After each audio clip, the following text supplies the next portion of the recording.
मार्च 1993 का समय। आपको याद ही होगा, भारत और पाकिस्तान के बीच टेंशन एकदम पीक पर थी। और इसी भारी माहौल के बीच एक बहुत ही खौफनाक साजिश रची जा रही थी, जिसका मकसद हमारे देश को अंदर से हिला देना था। तो चलिए, बिना वक्त गंवाए सीधा आज के इस विश्लेषण में खोता लगाते हैं। देखते हैं कि कैसे एक मास्टरमाइंड प्लान, एक टाइम बॉम्ब और कुछ आम नागरिकों की सूझबूझ ने एक बहुत बड़ी तबाही को टाल दिया। ये किसी थ्रिलर फिल्म की स्क्रिप्ट नहीं है, बल्कि एक ऐसा रियल लाइफ वाकया है जो सच में रोंगटे खड़े कर देता है। जरा उस सीन की कल्पना कीजिए। रात का घुप अंधेरा और ट्रेन की वो तेज डरावनी आवाज।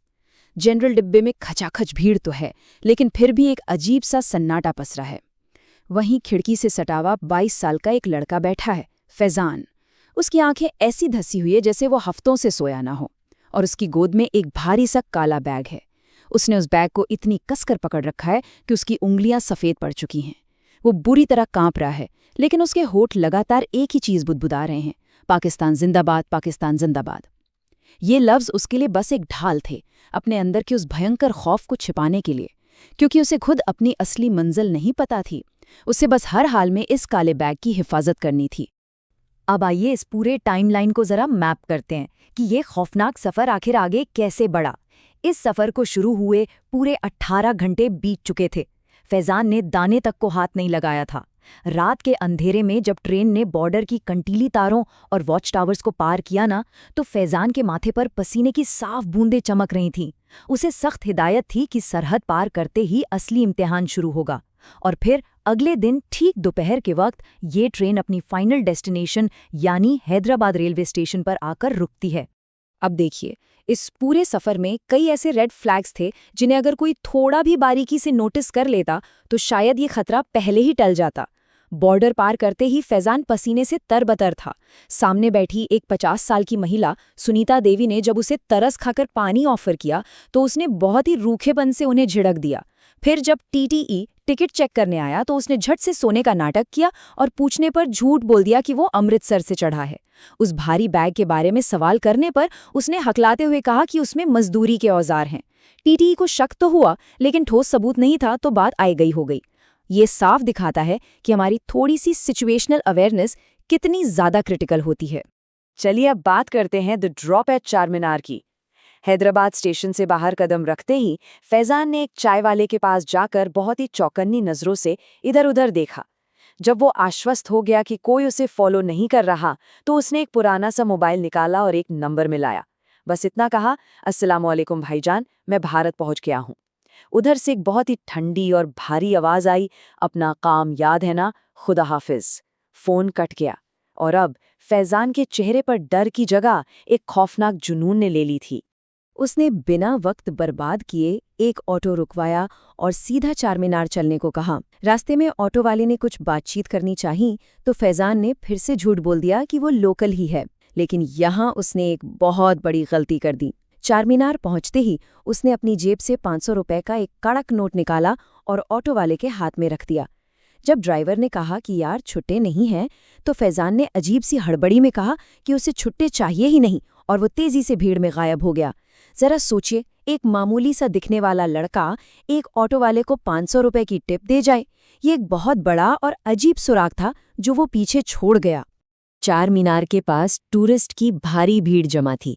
फैजान को एक ऐसी जगह चाहिए थी जहां सबसे ज्यादा लोग मौजूद हों। उसने एक मेन पिलर के पास का अंधेरा सा कोना चुना। वहां पहुंचकर उसने अपने बैग की चेन खोली और एक बड़ी सी लाल रंग की मशीन बाहर निकाली। ये एक डिजिटल टाइम बॉम्ब था। उस वक्त घड़ी में 12:25 हो रहे थे। उसके हाथ बुरी तरह कांप रहे थे, लेकिन उसने सर्किट में कुछ बदलाव किए और टाइमर को 1:15 पर सेट कर दिया। बम को पिलर के एक सुराख में छिपाया, ऊपर से कुछ पुराने कपड़े डाल दिए और वो खाली बैग वहीं छोड़कर कुछ ही दूरी पर एक बिरयानी के ठेले पर जा खड़ा हुआ। वो बस उस पिलर को घूरे जा रहा था, ये सोचकर कि कुछ ही मिनटों में वहां तबाही मचने वाली है। और यहीं से शुरू होता है हमारा अगला chapter, the discovery and the choice. इस खौफनाक खतरे से बिल्कुल बेखबर 3 दोस्त सूरज, मोहम्मद सलीम और राकेश चारमीनार घूमने आए हुए थे। ये तीनों कॉलेज स्टूडेंट थे और अपनी छुट्टियों का मजा ले रहे थे। हंसी मजाक चल रहा था और इत्तेफाक देखिए, वे उसी पिलर के पास खड़े होकर तस्वीरें खिंचवा रहे थे जहां चंद मिनटों पहले वो मौत का सामान रखा गया था। राकेश के पास एक अच्छी क्वालिटी का कैमरा फोन था। उसने सलीम को पोज देने को कहा और एक फोटो खींच ली। जब सलीम ने पास आकर वो फोटो देखी ना, तो राकेश ने थोड़ा जूम किया और तभी अचानक उनकी नजर पिलर के नीचे वाले हिस्से पर अटक गई। वहां उन पुराने कपड़ों के नीचे से कुछ तार झांक रहे थे और एक छोटी सी लाल बत्ती लगातार ब्लिंक कर रही थी।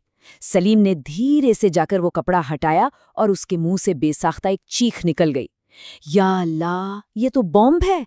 और ये पल बहुत ही शानदार तरीके से दर्शाता है कि जब साक्षात मौत सामने खड़ी हो तो हमारी नेचुरल इंस्टिंक्ट कैसे रिएक्ट करती है।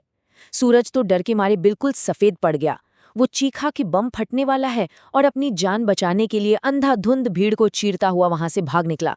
सच कहें तो ये एक बहुत ही स्वाभाविक इंसानी प्रतिक्रिया थी। लेकिन सलीम और राकेश, वो वहीं अपनी जगह पर जमे रहे। उनके पैर भी कांप रहे थे। लेकिन सलीम ने जब देखा कि पास ही छोटे बच्चे खेल रहे हैं और कुछ बुजुर्ग बैठे हैं, तो उसे समझ आ गया कि अगर वो भी भाग गए तो ये सारे बेकसूर लोग मारे जाएंगे। उन्होंने उस खौफ के बावजूद उन मासूमों को बचाने का एक असाधारण फैसला लिया। इसी चीज को हम सिविक ड्यूटी या नागरिक कर्तव्य कहते हैं। ये कोई बोरिंग सी किताबी परिभाषा नहीं है। ये समाज के प्रति अपनी जिम्मेदारी निभाने का वो एक्टिव कदम है जो हम सबकी सुरक्षा तय करता है। इस पूरे वाक्य का मेन टेकअवे भी यही है कि जब आम लोग अपनी जिम्मेदारी समझकर आगे आते हैं ना, तो वो किसी भी बड़ी से बड़ी त्रासदी के खिलाफ सबसे मजबूत ढाल बन जाते हैं। अब आते हैं the climax and the final 60 seconds पर। यहाँ से चीजें एकदम रफ्तार पकड़ लेती हैं। सलीम ने बिना एक भी सेकंड गंवाए अपना फोन निकाला और सीधा पुलिस कंट्रोल रूम को घुमाया। पास के ही थाने में इंस्पेक्टर रंजीत सिंह ने फोन उठाया। सलीम की दहशत से भरी आवाज गूंजी, सर, चार मीनार के पिलर नंबर 3 के पास एक बम है, जल्दी आइए, टाइमर चालू है। अब इंस्पेक्टर रंजीत सिंह का जो रिस्पॉन्स था वो बिल्कुल टेक्स्ट बुक था। Zero hesitation. कॉल कटते ही अगले 5 मिनट के अंदर पुलिस की गाड़ियां सायरन बजाती हुई सीधा चार मीनार के पास पहुंच गईं और वहां पहुंचते ही अगले सिर्फ 2 मिनट में पूरे इलाके को एक छावनी में बदल दिया गया। 500 मीटर के पूरे रेडियस को पूरी तरह से खाली करा लिया गया। अब जरा इस क्लाइमैक्स का सीन इमेजिन कीजिए। हर कोई अपनी पोजीशन पे है। इंस्पेक्टर रंजीत सिंह पूरी मुस्तैदी से डेंजर जोन को क्लियर करवा रहे हैं।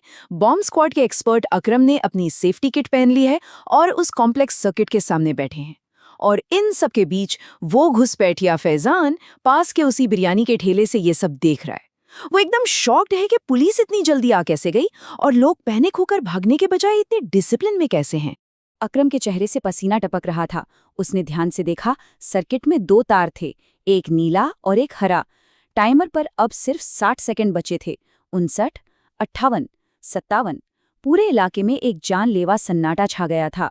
एक गलत तार कटने का सीधा सा मतलब था कि सब कुछ एक जोरदार धमाके के साथ राख हो जाता। अकरम ने एक गहरी सांस ली, अपनी आंखें बंद की और अपनी पूरी प्रोफेशनल ट्रेनिंग पर भरोसा करते हुए नीले तार को काट दिया और उसी मिलीसेकंड में वो लाल डिजिटल घड़ी रुक गई। टाइमर पर सिर्फ 10 सेकंड बाकी थे। लिटरली सिर्फ 10 सेकंड। बॉम्ब फाइनली डिफ्यूज हो चुका था और वहां मौजूद हर एक इंसान ने राहत की वो लंबी सांस ली। तो यहाँ सबसे क्रूशियल पॉइंट ये है कि इस तबाही को टालने में एक नहीं बल्कि कई आम लोगों ने रोल प्ले किया। याद है वो ऑटो ड्राइवर? वो वहीं आसपास ही था। उसने फैजान को उस बिरयानी के ठेले से चुपचाप खिसकते हुए देख लिया था। उसने तुरंत भागकर इंस्पेक्टर रंजीत सिंह को अलर्ट किया। पुलिस ने बिना कोई मौका दिए चारों तरफ से घेराबंदी की और उस मास्टरमाइंड को वहीं मौके पर ही दबोच लिया। एक और अवेयर सिटीजन की वजह से वो मुजरिम बचकर नहीं निकल पाया। शाम ढल चुकी थी और चार मीनार की वो खूबसूरत रोशनी फिर से जगमगा उठी थी। इंस्पेक्टर रंजीत सिंह ने सलीम और राकेश को बुलाकर उनकी बहुत तारीफ की कि कैसे उन्होंने खौफ से ऊपर उठकर इंसानियत का साथ दिया। तब सलीम ने एक बहुत ही पावरफुल बात कही। उसने कहा, सर, ये मुल्क हमारा है और अपने घर को बचाना कोई बहादुरी नहीं, हमारा फर्ज है। इस एक सिंपल सी लाइन ने नफरत की उस पूरी साजिश को वहीं मिट्टी में मिला दिया। इस पूरे वाकये को समझने के बाद एक बहुत ही गहरा सवाल जहन में आता है। जब मौत का टाइमर टिक टिक कर रहा हो तो क्या हमारा बेसिक इंस्टिंक्ट हमें वहां से भागने पर मजबूर कर देगा, या फिर हमारे अंदर की वो सिविक ड्यूटी हमें वहां डटकर खड़े रहने और दूसरों की जान बचाने की हिम्मत देगी? ये सिर्फ पास्ट की कोई घटना नहीं है, बल्कि एक ऐसा सवाल है जिस पर हम सबको सोचना चाहिए। आज के इस विश्लेषण में हमारे साथ जुड़ने के लिए बहुत बहुत शुक्रिया। इस बारे में सोचिएगा जरूर।